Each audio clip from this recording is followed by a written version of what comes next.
ഈ കോരി ചൊരിയുന്ന മഴയുള്ളേരം ജ്യൂസ് കുടിക്കാന്നുള്ള ആഗ്രഹം ഇച്ചിരി അത്യാഗ്രഹമല്ലേ എന്ന് ഞാൻ ചിന്തിച്ചു പോയിക്ക്. പക്ഷേ ആവശ്യപ്പെട്ടത് പൊണ്ടാട്ടിയായതുകൊണ്ട് നോ പറയാൻ പറ്റിയില്ല. നോ പറഞ്ഞാലുള്ള പുകിൽ നിങ്ങൾക്ക് അറിയാലോ അല്ലേ, ഞാൻ പ്രത്യേകിച്ച് പറയണ്ടല്ലോ. അങ്ങനെ നമ്മൾ ഉള്ളിയേരിയുള്ള മിസ്റ്റർ ജ്യൂസി കയറി ആടുത്ത മേശാമല്ലി വെച്ച ലിസ്റ്റ് എടുത്ത് നോക്കിയ സമയത്ത് എൻ്റെ മക്കളെ ജ്യൂസിനൊന്നും വലിയ പൈസ ഒന്നും ഇല്ലെങ്കിലും എൻ്റെ കീശയിൽ വലിയ പൈസ ഒന്നും ഇല്ല. അങ്ങനെ ഞാൻ എന്ത് ചെയ്ത് ഓളോട് ചോദിച്ചു ഞാൻ എന്തെന്നാ വേണ്ടതെന്ന്. അപ്പോൾ ഓള് ചൂണ്ടിക്കാണിച്ച സാധനത്തിന് അത്യാവശ്യം റേറ്റ് ഉണ്ട്. 2 വാങ്ങുമ്പോഴത്തേക്ക് എൻ്റെ കീശ പൈസ ഉണ്ടാവില്ല. അപ്പോൾ ഞാൻ എന്ത് ചെയ്തു, ഒന്ന് ഓർഡർ ചെയ്ത്.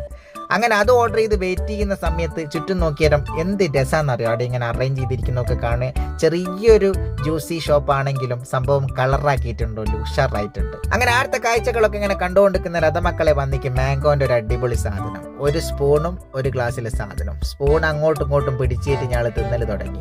ഇത് കണ്ട ചങ്ങായി എന്ത് ചെയ്ത് ഞങ്ങൾക്ക് സ്പെഷ്യലായിട്ട് ഒരു ജ്യൂസും തന്നെ. ശരിക്കും പറഞ്ഞാൽ നമ്മൾ കണ്ട മിസ്റ്റർ ജ്യൂസിയുടെ ലുക്ക് പോലെ തന്നെ 2 ഐറ്റംസും സൂപ്പർ ആയിരുന്നു.